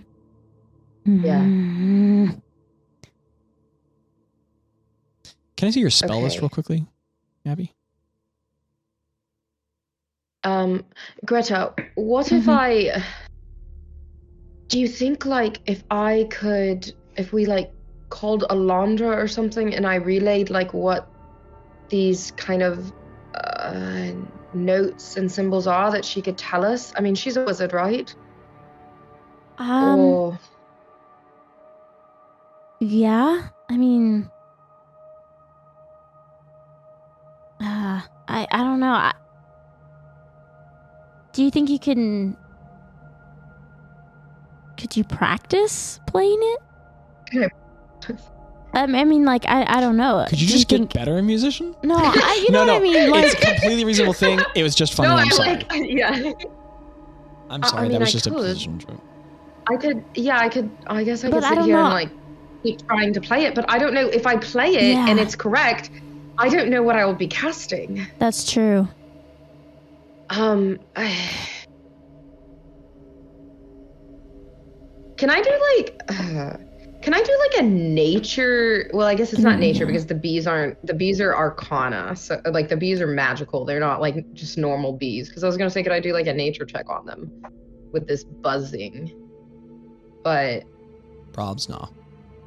Like, if I had heard you it. You could do a nature check to determine whether or not they're bees, but Are these bees, Zach? Are they really bees? They've been spiders this whole time.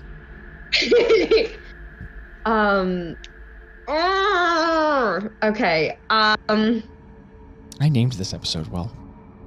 Yeah, I told you I hate puzzle. I hate stuff like this. Like when it's like in video games and it's like you can't unlock the next level unless you figure out this mind puzzle. Okay, so can Ro like sit there and kind of like go into like meditation mode and like try to play it over and over again, or no? I want to be clear. Repeated checks raise DC. That will always be the rule. Yeah. In this one specific circumstance, I think it makes a lot of sense, right? I think so. By the vehicle, this thing you're proposing to me makes a ton of sense. Yeah. And specifically because it's a musician trying to master something through what they're producing. So it makes sense to me. If you want to sit down, I'll raise the DC a little bit. But if you want to sit down and practice it, you can take another shot at it. Okay, I think I want to do that. I'm gonna cast guidance, and then I don't. Okay. Yeah. Well, I know that I have enhanced ability, but I don't know what it would. It be charisma? Yes. Okay. So then I'll cast enhance ability on Ro. You have advantage on charisma check. Oh. Right? What is it? Yeah. What does it look like as you cast that? Well, guidance is touch, right? Mm-hmm. So I'm gonna go over and like. I think Greta's just standing very close to Ro, and she's trying to help. She's trying to figure it out, but she doesn't know anything. So I think kind of without meaning to, she just kind of like she casts guidance, and then she's like, "Oh, I really wish I could help," and then it's almost like you can barely see it because Greta's like barely aware that she's doing it. She's just trying to help really. I love this a lot. long theme of like Greta accidentally casting magic. Yeah. So Greta, you get up near and you bump up next to her, and as you mutter and you get frustrated. I'm sorry. Maybe I'm like trying to figure it out, and I'm like looking at it all strange, and then as I'm like talking out loud to myself, and then it just very slowly slips into like Ro, over your shoulder language. as you're practicing, like. And I just don't understand how she. I think like my hair starts floating a little bit, and my eyes like maybe like roll back in my head a couple times. Just a mild eye rolling back. And I don't even. I'm just thinking. I'm just concentrating. Bro, there's just a quick like of purple and green ethereal magic or brown and green ethereal magic, and you get like a shiver down your spine. But all of a sudden, you're playing better. Yeah, like I want to say like I'm a little scared, but also kind of more confident somehow. I'm afraid and I like it. Also, Greta, guidance only lasts a short time, but you're also like you would know that, and you would give it to her at the correct time. So that would be dumb to make you do a check. So you have enhanced ability and guidance for when you use it, bro. So I got it. Okay, so I got advantage. Because there's no way that Greta would use that at the wrong time. Like Greta knows how that spell works. Yeah. And I'm doing performance, right? Yes, ma'am. For this, wait, you're trying to play the song? Yeah, like I'm practicing it through. Yeah, performance. Wait, yeah. I mean, there's no reason you wouldn't. I'm just checking. Also, as this whole thing is going, Spagoober, half of his adventurers are unconscious. His whole crew is. He's nervous. He has all these reasons to be afraid. But you guys are doing like your magical thing, and he's just enthralled. And like he keeps trying, like he's supposed to be looking at the ocean, and he's supposed to be worried, but he keeps like being afraid, and then just looking at you guys again and going, wow. That's a 26. That's good, because the DC has been bumped up twice, so it had gone up to 25. So the 26 succeeded by 1. Oh my gosh. Bro, what does it look like as you... also scared. So as you arrange the tune, it lilts and it falls and it twists, and it seems so weird. Yeah. But in a way that you just can't quite put your finger on. There's definitely a music there. It's something that you can't understand when you look at it, can't understand when you think about it, but as you hear it, as it moves and shifts and rolls, it's strange, but there is a tune in it. Ro begins playing it, plucking away at her lute, and as the strange rolling tune begins to resonate, a magic flows off of her lute, and it's that green and purple magic. But as it begins floating away from her, the magic begins changing color. It begins turning kind of rainbow color, like moving across the color spectrum. It begins swirling around her and moving. And Ro, at some point, you complete the tune. And the swirling lines don't stop. And the music does not stop. Ro, you quit playing, your lute quits playing, but the tune just keeps rolling and playing. And you all hear from below deck, the bee thrumming begins to match the music that's being played out loud. It begins to... And the bees begin flying out from below deck, up through the portal, and they begin circling around, like rotating in geometric patterns in long lines. And they make a roughly square shape, and a roughly octagonal shape, and a roughly pentagonal shape, and a roughly heptagonal shape in the air as they rotate in these long patterns, and their iridescent color is swirling and spinning, and you guys are just like, oh, it's like a trip.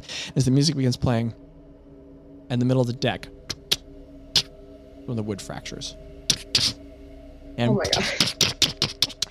It like and Spiegel goes, this is amazing, and also I'm really stressed about that deck. And parts of the deck begin breaking and floating up into the air, and they fracture into like 1,000 little like wood splinters. Spiegel goes, that's going to be expensive to replace. And all the little fragments of wood, like wood chips from a playground, begin making the symbols in the air of the sigils needed to complete the spell. So bees are making the geometric shape, and the fragments of the deck are floating around them, rotating in time. That's a complicated spell. One of you guys make me an intelligence check, and you're going to have to do it fast. Since I have keen mind, can I jot this down later? Never mind. That's good. Yeah. Ro remembers it immediately. God, it's such a good feat. Nice. It's such a good feat. So, Greta, I'm gonna you start going to pull something out and write. Oh, sorry, go ahead. Don't let me interrupt. I was just going to say, like, Ro makes a mental note to sometime after, like, this is, like, incredible and amazing, and she's terrified, but she's thinking in her head, she's, like, picking it out of, like, okay, I need to write this down. You guys are starting to get a little bit accustomed to incredible, amazing, and terrifying, right? Yeah, like, I'm gonna eventually put it, like, here's the song on one page, and here's the spell in the whatever's, yeah. And so, Greta, you start to write something down, and then you look over, and Ro is just doing, like, a little mental click, and you're like, oh, yeah, duh. Yeah. And as it floats, eventually, as with a huge portion of the deck ripped out, torn apart, and making the symbols that are floating around in between the bees, the gemstone of the Crook of the Mad Prince begins floating upward, up through the deck. And up behind it, the crook is growing until it forms like a tree, moving up and around. A Jack and the Beanstalk situation. And as it grows, it gets larger until it is like a small tree growing out of the center of the deck. And as it reaches up, its branches grow out into the shapes the bees are making, and the bees all land on the edges of the branches until there is a square shape, an octagon, a heptagon, or a pentagon, and an octagon, all in order, and all the bees land on it, and they just strobe with color, and the music is still playing. And it's made out of wood? And it's so like the outer shape is made out of the Crook of the Mad Prince, which is grown upward, and all of its leaves are growing outward, and its flowers are blossoming, and the bees are landing on it. It is like grossly beautiful, kind of overwhelming. Yeah. And the wood chips are all starting to they were kind of broken and held together. They're beginning to grow together, and as they're moving together, roots are growing out of them and connecting to the branches of the Mad Prince, whose own tendrils are wrapping out and connecting, and they're growing into solid pieces of wood holding the symbols of the sigils in shape. As this shape is beginning to form, that the gemstone of the Mad Prince is just rotating faster and faster in its center. Very Atlantis. When Kira, anyway, such a good movie. Yeah. And as the stone is spinning there, the tune begins to crescendo, and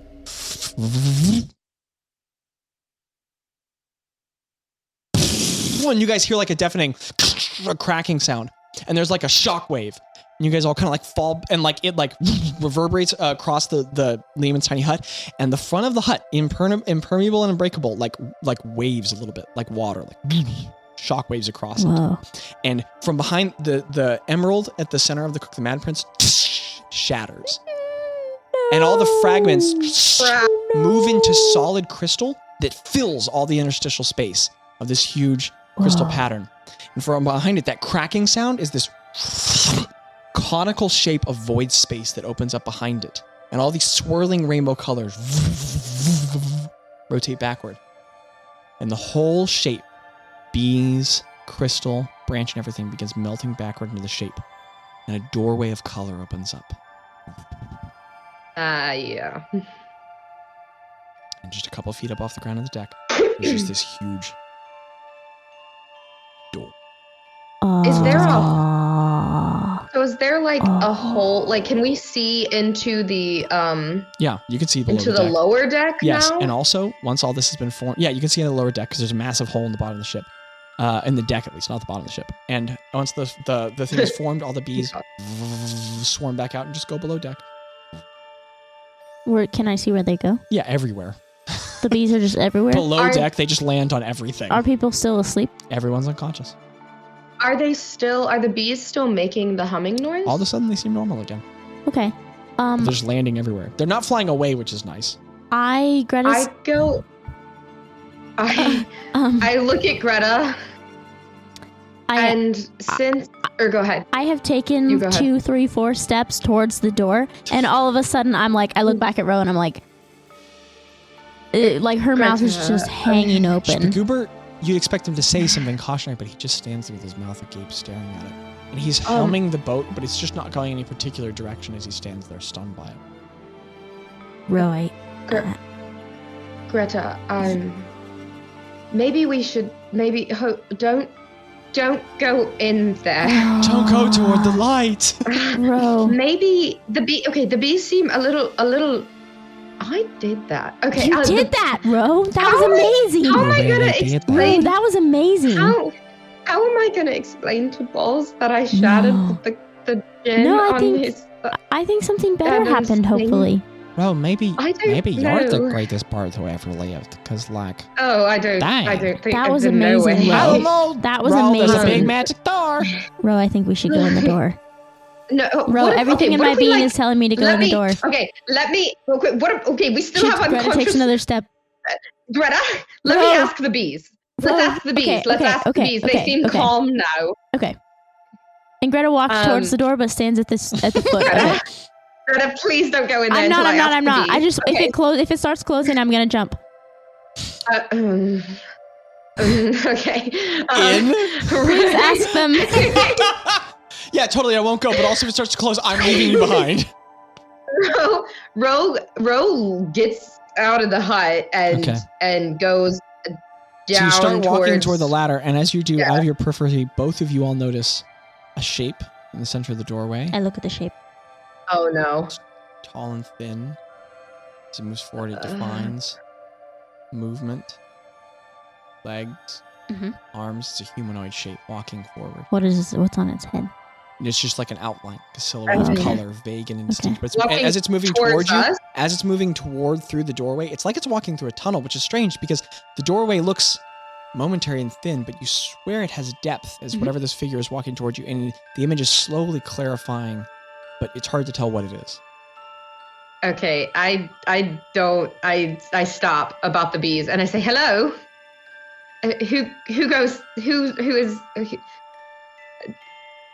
Who's there? Who are you? Bazz? The shape continues to solidify and the figure moves forward. I'm like standing I'm like standing 2 or 3 steps away and I'm gonna wave. The figure goes closer and taller.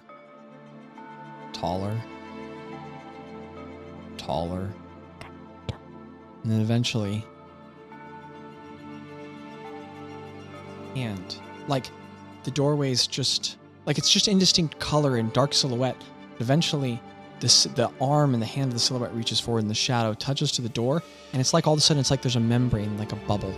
And as this shade moves through it, all of a sudden, there's just a defined flesh-like object and person. And a finger reaches through, suddenly gaining complete detail and definition in 3D space. It is pale white, covered in small freckles, they're not freckles of color, they're freckles of light. There's freckles of light all along the back of the finger, like stars. And a long, well-shaped fingernail reaches through, full of iridescent color. And the hand reaches through, and a whole hand moves through, and then a long arm, all pale white, thin and elegant. But right here, there's clothing. It starts to wrap around it and billow out into the edge of a sleeve. Slowly but surely, an entire figure walks out of the door and stands up tall. She's tall. Let me see exactly how tall. 7'6". 7'6"? 7'6". As she stands up and her height stands out, and her feet just onto the deck. She is stunning. And not just stunning as in beautiful, though she is. I mean, you're stunned. She has pale white skin, Asiatic features, strong features, harsh, intense features, harshly beautiful. It would almost be off-putting if it wasn't just like supermodel gorgeous, but strong. Not appearing delicate. This figure radiates confidence and power. She's covered in freckles all along her face. But again, not freckles of color, not of melanin, but of starlight, bleeding through her face and her features. Her eyes are monolid, with thin brows of iridescent tone, and off of her eyes, it's like an eyeshadow, but it's like scales of like a dragonfly that reach over her eyes, starting at a dark blue right at the center and moving out into a green, then a red, like moving through Roijibiv outward. And they go along the back of her hair and move up into her hairline. She has long, black... No, it's not black. It's like an oil spill of hair because it's so dark, but as it shifts in the light, it's just iridescent like everything else on her. Long black hair straight that falls elegantly, perfectly around her shoulders. She is wearing a dress, a gown, a thin-fitting gown, but it is not made out of fabric.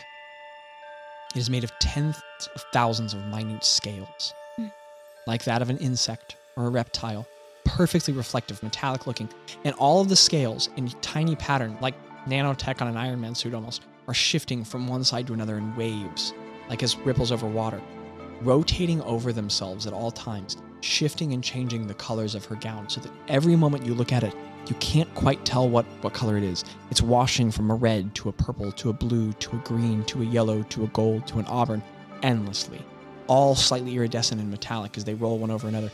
And there's this constant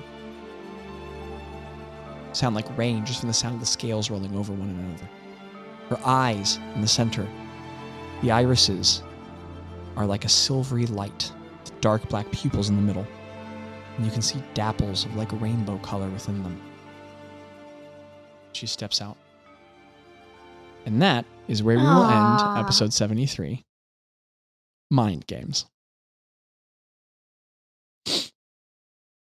Good session, everybody. Holy moly. That was fun. We'll just work levels on the next episode. But listener, thank you guys for joining us. It's still fun at Barely D&D. Landon, you're probably having a baby at some point right now. Landon. So congrats, Melanie. Congrats, Landon. You guys are going to make phenomenal parents. Baby. The best. Little Williams, we're so excited to meet you. Oh, baby Williams. And we do this for us, but in some way, I think we do this for you. I hope someday, if you grow up and you're like, D&D, that sucks. Cool. We respect all your opinions. But whenever your mom and dad think it's appropriate for you to listen to these stories, we are very much know that at the very least, your uncle records them as a love letter to you. And I hope they are fun. I hope they fill your life with imagination and dream and wonder. And I hope they inspire you to live your own wonderful stories and make your own with other people who care about you. Is this a happy birthday to baby Williams? This is happy birthday. Happy birthday, baby Williams. Hi. Patreon listeners, you can get this incredible story for not the price of life. That didn't make sense. The Patreon's cool and cheap. There's all sorts of cool stuff on there. It is filled with unique one-shots, and there's about to be another new unique one-shot on it. Along with a ton of bonus content. I don't know. The Patreon's about to be worth more than it ever has been. Some low entry fees. If you listen to this podcast and you enjoy it, please leave a review. iTunes, Google Podcasts, Spotify. I'm not going to do the whole YouTuber. We've looked at our numbers and it's not everybody, but just, if you're into it, please leave a review. I'm offended by that. I'm offended by that. That was a staff conversation, not a listens conversation. Sorry. But boundaries are hard. But boundaries are hard. But if you want to, share with a friend you enjoy or an enemy you loathe, as we've established for some reason. Yeah. But more than anything, Baby Williams, listener, whoever, we want you to know that life is an incredible story and you are a very, very important part of it. Everybody, Skibbity wop. Skibbity wop, dada. Skibbity wop, dada.